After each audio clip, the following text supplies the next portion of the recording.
Hello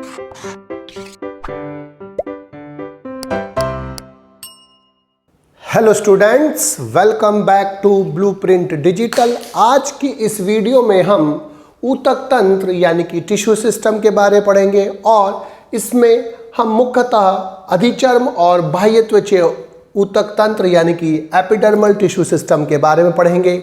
video को start करने से पहले हमारे चैनल को सब्सक्राइब करें और बेल आइकन दबाना न भूलें, जिससे हमारे लेटेस्ट वीडियोस की नोटिफिकेशन आपको प्राप्त होती रहे। अब हम आज के टॉपिक पर आते हैं। ऊतक तंत्र यानी कि टिश्यू सिस्टम का मतलब क्या है? एक से अधिक, सामान्यतः एक से अधिक ऊतकों का वह तंत्र, वह सिस्टम जिसमें एक से अधिक ऊतक मिलकर किसी विशिष्ट कार्य के लिए संगठित हो जाते हैं, उसे हम ऊतक तंत्र यानी कि टिश्यू सिस्टम कहते हैं। पादपों में आकारिकी, परिवर्धन तथा कार्यों के आधार पर सेक्स ने ऊतक तंत्र को 3 भागों में बांटा। नंबर 1 अधिचर्म और बाह्य त्वचीय ऊतक तंत्र यानी कि एपिडर्मल टिश्यू सिस्टम। दूसरा भरण या मौलिक ऊतक तंत्र यानी कि फंडामेंटल और ग्राउंड टिश्यू सिस्टम। और संवहनी ऊतक तंत्र यानी कि वैस्कुलर टिश्यू सिस्टम। नाम से पता चल रहा है कि ये बाह्य त्वचीय ऊतक तंत्र का मतलब ये बाहर की तरफ उपस्थित होता है।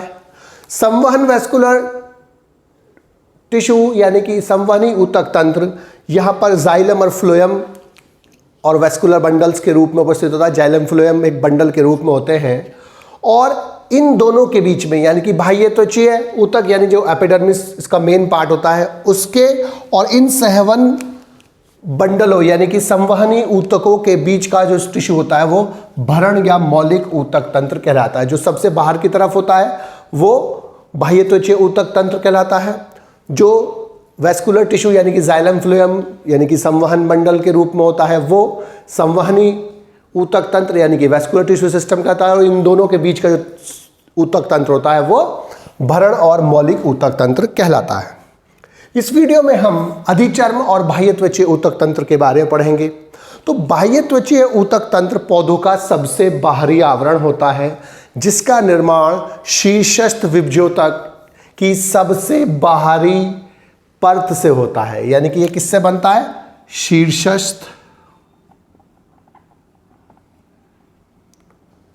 विभज्योतक की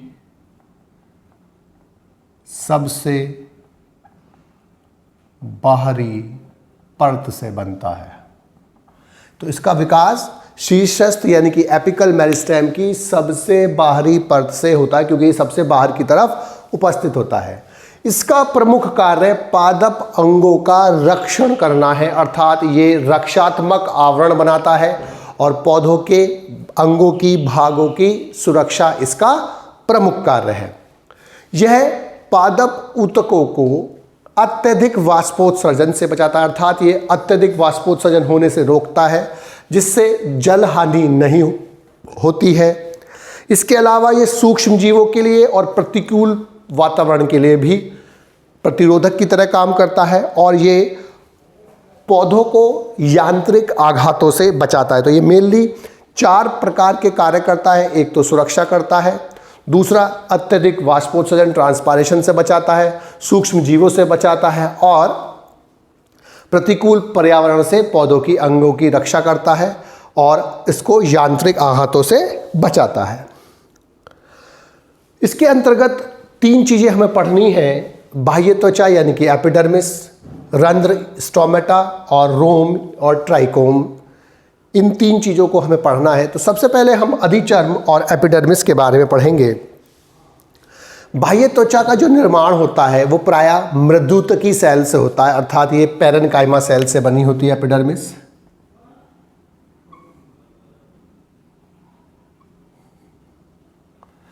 और जो सामान्यतः एपिडर्मिस जो होती है वो एक सेल थिक होती है, अर्थात वो एक सेल की बनी परत होती है। लेकिन कुछ पादपों जैसे नीरियम में यानी कि कनेर में और फाइकस में ये मल्टी लेयर्ड होती है, अर्थात एक से ज़्यादा परत की बनी होती है, यानी कि बहुस्तरीय होती है। इसको हम बहुस्तरीय होते हैं, यहाँ पर एक कई लेयर वाली बनी होगी। और बाह्य त्वचा की सेल्स लंबी और एक दूसरे से सटी होती है, अर्थात इनके बीच में इंटरसेलुलर स्पेस नहीं होता है या बहुत कम होता है। बाह्य त्वचा की सेल्स में कोशिका द्रव भी कम होता है क्योंकि इनका प्रमुख कार्य रक्षा करना होता है, इसलिए इनमें साइटोप्लाज्म कम होता है और इन सेल्स में एक बड़ी रसधानी यानी कि वैक्यूल भी उपस्थित होती है। बाह्य त्वचा की जो सबसे बाहरी सतह होती है वो मोम की मोटी परत से ढकी हुई होती है, जिसे हम क्या बोलते हैं, क्यूटिकल कहते हैं। इसके ऊपर लेयर प्रेजेंट होती है जिसे हम क्या बोलते हैं, क्यूटिकल। इसको हम क्या बोलते हैं, क्यूटिकल कहते हैं। क्यूटिकल अत्यधिक वाष्पोत्सर्जन को कम करती है, यानी कि अधिक वाष्पोत्सर्जन होने से रोकती है और जल हानि से पादप को बचाती है। बाह्य त्वचा की सेल्स जो होती है श्लेष्म यानी कि म्यूकिलेज, टैनिन, कैल्शियम कार्बोनेट आदि के क्रिस्टल्स जिन्हें सिस्टोलिथ बोलते हैं, उनमें हो सकते हैं। कुछ एक बीजपत्री पत्तियों की जो पृष्ठ यानी कि बाह्य त्वचा होती है उनमें जो एपिडर्मल सेल, अब जो पत्तियां होती हैं उनमें दो एपिडर्मिस पाई जाती है, एक डॉर्सल सरफेस पर, एक वेंट्रल सरफेस पे, नीचे की तरफ वेंट्रल और ऊपर की तरफ डॉर्सल। तो यहाँ पर जो कुछ एपिडर्मल सेल्स होती हैं वो फूल कर बड़ी हो जाती हैं और इन सेल्स को हम बोलते हैं बुलीफॉर्म सेल्स।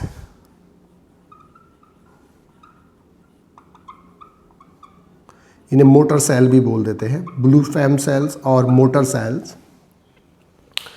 ये बुलीफॉर्म सेल और मोटर सेल जो होती है वो अत्यधिक गर्म कंडीशंस में यानी कि पानी की कमी वाली कंडीशन में बहुत उपयोगी होती हैं और ये सेल्स अधिक बड़ी होती हैं और ये पतली भित्ति वाली होती हैं और इनमें रिक्तिका प्रेजेंट होती है और ये गोलाकार होती हैं। ये सेल्स फीती यानी कि टर्गिडिटी परिवर्तन के फलस्वरूप जो पत्तियों के खुलने और बंद होने पर, इन्हें रोल अप बोलते हैं, उसके लिए रिस्पॉन्सिबल होती है और जल संग्रह में महत्वपूर्ण भूमिका निभाती हैं। अत्यधिक पानी की कमी में ये सेल्स रोल अप हो जाती हैं और रोल अप होने से क्या होता है कि लीफ कर्ल हो जाती है, मुड़ जाती है, जिससे लीफ का जो पार्ट सनलाइट में आ रहा था यानी कि प्रकाश के संपर्क में आता वो कम हो जाता पत्ती का, इसलिए वाष्पोत्सर्जन कम हो जाता है और जल हानि कम हो जाती है। जड़ों की जो बाह्य त्वचा होती है उसे हम एपिब्लेमा बोलते हैं। यहाँ पर जो एपिडर्मिस होती है हम उसे क्या बोलते हैं, एपिब्लेमा या राइजोडर्मिस या पिलिरीफिरस लेयर। इसको एपिब्लेमा बोलते हैं या पिलिरीफिरस लेयर बोलते हैं या राइजोडर्मिस बोलते हैं। इसको वैसे क्या बोलते हैं, मूलीय त्वचा। मूल मतलब जड़, मूलीय त्वचा। रूट की एपिडर्मिस क्या कहलाती है, होती है एपिडर्मिस ही, लेकिन उसका एक स्पेसिफिक नाम होता है एपिब्लेमा या पिलिरीफिरस लेयर या राइजोडर्मिस, और हिंदी में उसको क्या बोलते हैं, मूलीय त्वचा बोलते हैं।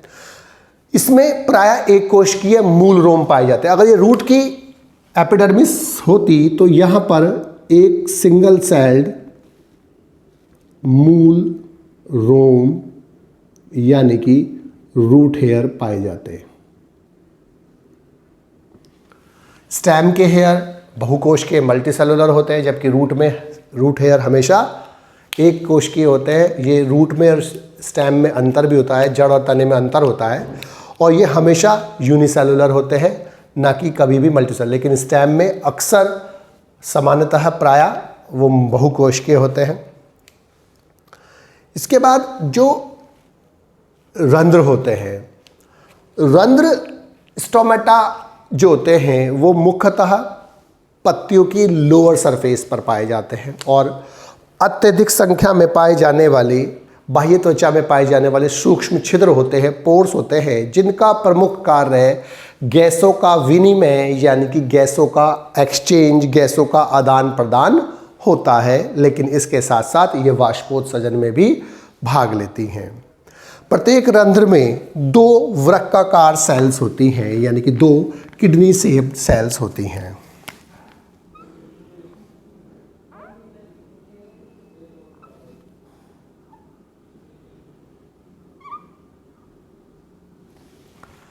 जिन्हें हम क्या बोलते हैं, द्वार कोशिका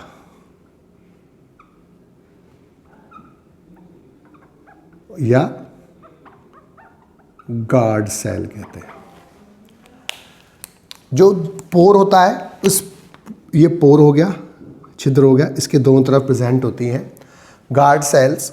लेकिन जो एक बीजपत्री घास होती हैं, सामान्यतः एक बीजपत्री में जो ये द्वार कोशिका होती हैं वो डंबल शेप्ड होती हैं, यानी कि डंबल आकार हो जाती हैं, या बोन शेप्ड होती हैं, यानी कि हड्डी समान, मतलब थोड़ी सी साइड से चौड़ी, फिर पतली और फिर चौड़ी, तो ये डंबल आकार होती हैं।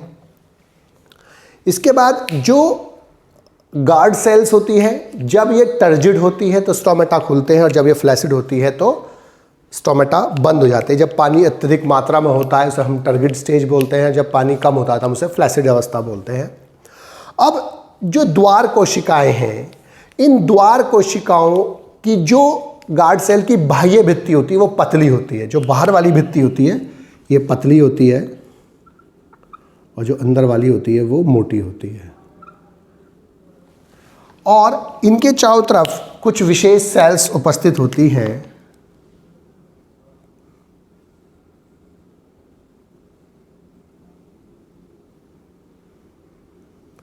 जिनको सहायक कोशिका बोलते हैं,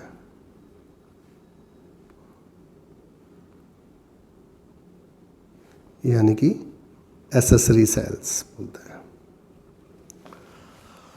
तो इनके साथ कुछ विशेष सेल्स उपस्थित होती हैं जो इसके आसपास उपस्थित होती, जिनकी आकृति, माप और पदार्थों में विशिष्टता पाई जाती है, अन्य एपिडर्मल सेल से, बाह्य त्वचा सेल से भिन्न होती हैं, और इन सेल्स को हम एसेसरी सेल्स बोलते हैं। और रंध्रीय छिद्र, गार्ड सेल और सहायक कोशिकाएं, यानी कि एक तो ये वाली, एक ये वाला रंध्रीय छिद्र, और तीसरा गार्ड सेल, इनको सामूहिक रूप से क्या बोलते हैं, रंध्री तंत्र बोलते हैं।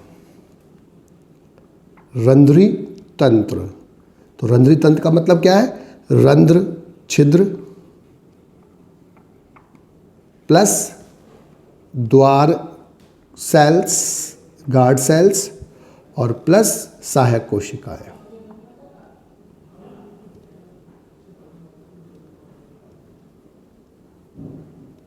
तो तीनों मिलकर क्या बनाती है, रंध्र तंत्र, यानी कि स्टोमेटल अपरेटस बनाती है।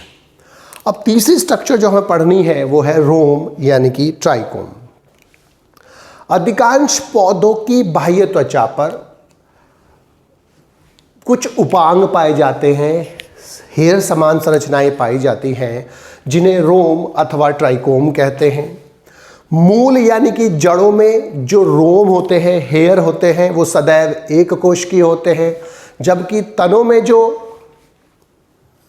उपांग पाए जाते हैं वो बहुकोशिकीय होते हैं, और वहाँ उन्हें सामान्यतः ट्राइकोम कहते हैं। तो रोम में एक सिंगल सेल स्ट्रक्चर होती है, यूनिसेलुलर स्ट्रक्चर होती है, और उन्हें हम क्या बोलते हैं, मूल रोम यानी कि रूट हेयर्स बोलते हैं। और इनका प्रमुख कार्य क्या होता है, मृदा से जल तथा जल में घुलनशील खनिज तत्वों का अवशोषण करना होता है। तो जो रूट है यानी कि जड़ है, उनके जो हेयर होते हैं, उपांग होते हैं, वो एक कोशिकीय होते हैं, और एक कोशिकीय होने के साथ साथ इनका प्रमुख कार्य क्या होता है, मृदा से जल और जल में घुलनशील खनिज तत्वों को, खनिज लवणों को अवशोषित करना, उनका अवशोषण करना होता है। तने पर अगर ये हेयर होते तो वो हमेशा क्या होते हैं, मल्टी सेलुलर होते हैं सामान्यतः, और इन्हें हम क्या बोलते हैं, त्वचा रोम या ट्राइकोम। इन्हें हम क्या बोलते हैं, त्वचा रोम या ट्राइकोम्स। तो स्टेम पर या तने पर जो पाए जाते हैं उन्हें हम क्या बोलते हैं, त्वचा रोम, उन्हें क्या बोलते हैं, मूल रोम। और ये बहुकोशिकीय होते हैं, और जो जड़ वाले होते हैं वो एक कोशिकीय होते हैं। अब ट्राइकोम्स जो होते हैं प्रायः बहुकोशिकीय होते हैं। ये शाखित अथवा अशाखित हो सकते हैं, और ये सामान्यतः कोमल होते हैं यानी कि सॉफ्ट होते हैं। ये ट्राइक्रोम स्रावी भी हो सकते हैं, अर्थात किसी चीज़ का सिक्रीशन भी कर सकते हैं, श्रावण भी कर सकते हैं। और इनका प्रमुख कार्य वाष्पोत्सर्जन से होने वाली जल हानि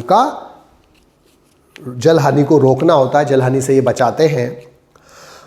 बाह्य त्वचा ये बाह्य त्वचीय ऊतक जो तंत्र है, इसके जो कार्य हम पढ़ेंगे। अब सबसे पहला काम क्या है कि बाह्य त्वचीय ऊतक तंत्र जो होता है वो पौधों के विभिन्न आंतरिक अंगों को सुरक्षा प्रदान करता है। सबसे पहला प्रमुख कार्य क्या है कि ये रक्षात्मक होता है, रक्षा करता है।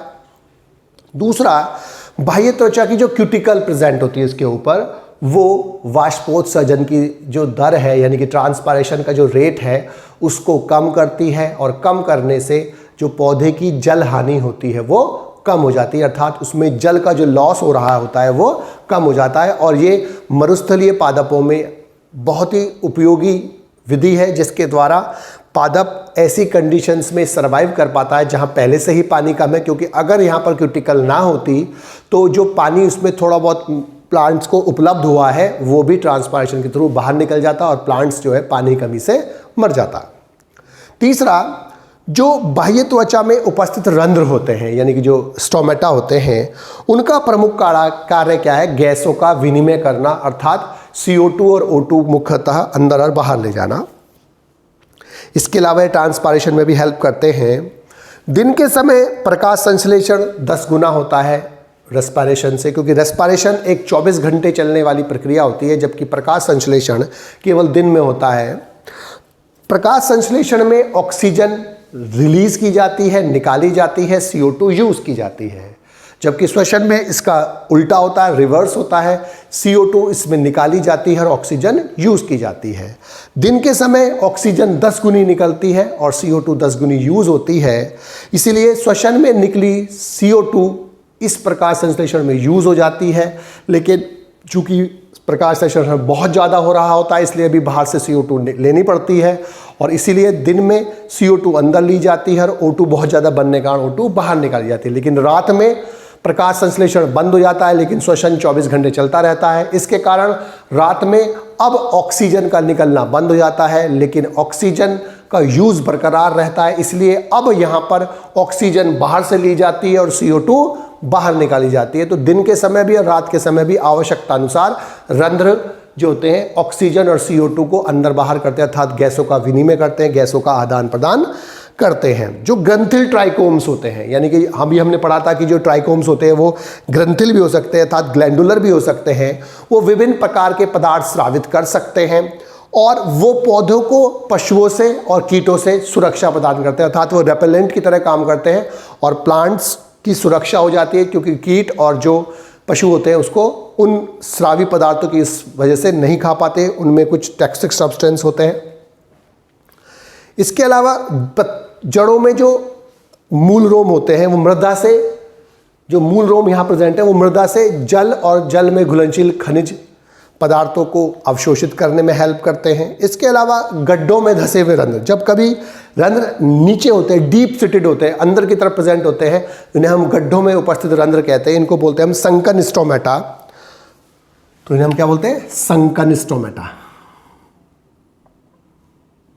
यानी कि गड्ढों में उपस्थित, नीचे की तरफ उपस्थित होते हैं। इनसे ट्रांसपायरेशन कम हो जाता है, वाष्पोत्सर्जन कम हो जाता है।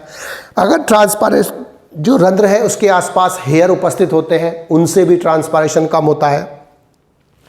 इसके अलावा एक बीजपत्री पत्तियों की तनों में जो बुलीफॉर्म सेल्स पाई जाती हैं, जो भी हमने पढ़ी थी, वो बुलीफॉर्म सेल्स पतली भित्ति वाली होती हैं, गोलाकार होती हैं, उनमें वैक्यूल पाई जाती है और वो पानी की कमी होने पर वो रोल होने लगती हैं, रोलअप होती हैं, और इसके कारण पत्ती का जो वायुमंडल से या वातावरण से जो संपर्क होता है वो कम हो जाता है। उसके मुड़ने से इससे वाष्पोत्सर्जन की जो दर होती है वो कम हो जाती है, जिससे पादपों में जल हानि रुक जाती है। इससे पादप की सुरक्षा होती है और वो उस पानी की कमी की कंडीशन में भी आसानी से सर्वाइव कर जाता है, वहाँ पर वो सुरक्षित रह जाता है।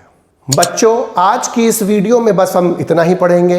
हमारी इस वीडियो को आप लाइक करें और अपने दोस्तों के साथ शेयर करें। यदि आपका कोई डाउट है तो आप हमें कमेंट करके बता सकते हैं। इस अध्याय को और अच्छे से पढ़ने और समझने के लिए आप चित्रा प्रकाशन की बुक एक्टिव जीव विज्ञान की सहायता भी ले सकते हैं।